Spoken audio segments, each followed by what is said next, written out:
Hello दोस्तों, सबसे पहले मैं आप सभी से एक छोटी-सी रिक्वेस्ट करना चाहती हूँ।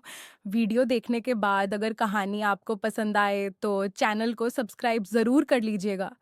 इन कहानियों को बनाने में बहुत मेहनत लगती है और इसी से मेरी रोज़ी-रोटी चलती है।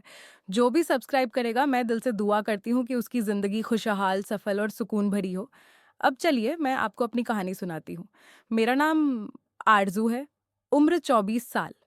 शादी को 2 साल हो चुके हैं, लेकिन आज भी लगता है जैसे सब कुछ कल ही शुरू हुआ हो।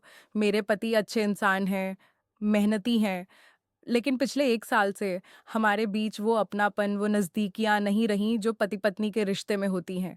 उनका बिज़नेस कपड़ों का है, इसलिए ज़्यादातर समय बाहर रहते हैं। कभी दिल्ली, कभी सूरत, कभी विदेश। घर में अक्सर सिर्फ मैं और मेरा देवर रहते थे। मेरे देवर का नाम विक्रम है। घर में सब उसे प्यार से विक्की कहते हैं। उम्र 21 साल, कॉलेज का आखिरी साल, लंबा-चौड़ा, जिम जाने वाला, कंधे ऐसे कि साधारण सा कुर्ता भी उस पर फिल्मी हीरो जैसा लगता है। स्वभाव से सीधा-साधा, लेकिन आँखों में एक अलग सी चमक। एक सुबह मैं किचन में चाय बना रही थी।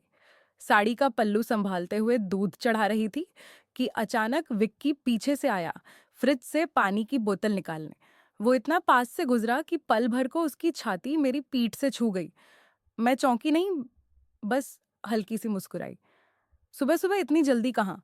मैंने पूछा।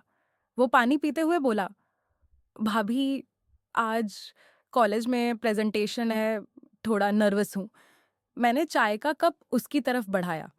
उंगलियां एक पल के लिए छू गईं, 1 सेकंड से भी कम, लेकिन उस पल में कुछ अजीब सा महसूस हुआ। मैं हंसकर बोली, चाय पी लो, नर्वसनेस भाग जाएगी। उसने चाय ली और अचानक बोला, भाभी, आज आपकी साड़ी बहुत अच्छी लग रही है। नीला रंग आप पर बहुत सूट करता है। मैंने हल्के से हंसते हुए कहा, अच्छा, भैया को तो कभी रंग समझ नहीं आते। तुम्हारी नज़र अच्छी है विक्की। वो थोड़ा शर्मा गया और ऊपर अपने कमरे में चला गया। मैं वहीं खड़ी सोचती रही। विक्की ऐसा पहले नहीं करता था। मुझे बुरा नहीं लगा, सच कहूं तो थोड़ा अच्छा भी लगा। शाम को पति का फोन आया। बोले, 2-3 हफ्ते और लगेंगे आने में। फोन रखते ही दिल में एक खालीपन सा उतर आया।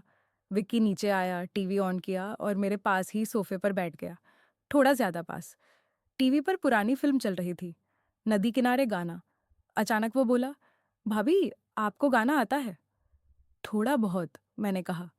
वो मुस्कुराया, तो फिर साथ में गाएं। हम दोनों हल्के हल्के गुनगुनाने लगे।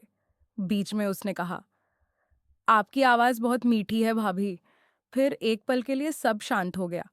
टीवी पर हीरोइन हीरो के कंधे पर सिर रखती है। विक्की ने मेरी तरफ देखा, मैंने भी उसकी तरफ।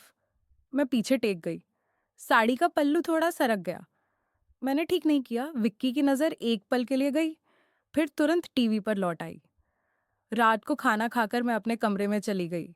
सोने से पहले दरवाजे पर हल्की सी दस्तक हुई। विक्की था। भाभी, नींद नहीं आ रही, थोड़ी देर बात कर सकता हूँ? मैंने उसे अंदर बुला लिया। हम बिस्तर के किनारे बैठे बातें करते रहे। उसने कहा, भाभी, मुझे लगता है मैं कुछ गलत सोच रहा हूँ। मैंने उसके कंधे पर हाथ रखा। जो मन में है कह दिया करो, मन हल्का हो जाता है। वो मेरी तरफ देखता रहा। मैं समझ रही थी, लेकिन कुछ कहा नहीं, बस मुस्कुरा दी। उस रात के बाद कई दिन ऐसे ही बीते। नजरें मिलना, पास बैठना, हल्का सा छू जाना, कुछ भी खुलकर नहीं, लेकिन सब महसूस होता था। एक दिन मैं बालों में तेल लगा रही थी। विक्की बोला, भाभी, मैं लगा दूं? वो मेरे पीछे खड़ा होकर हल्के हल्के मालिश करने लगा। मुझे अच्छा लग रहा था, लेकिन मैंने वक़्त रहते उसे रोक दिया। बस विक्की, काफ़ी है। वो समझ गया। धीरे धीरे उसकी बातें बदलने लगीं।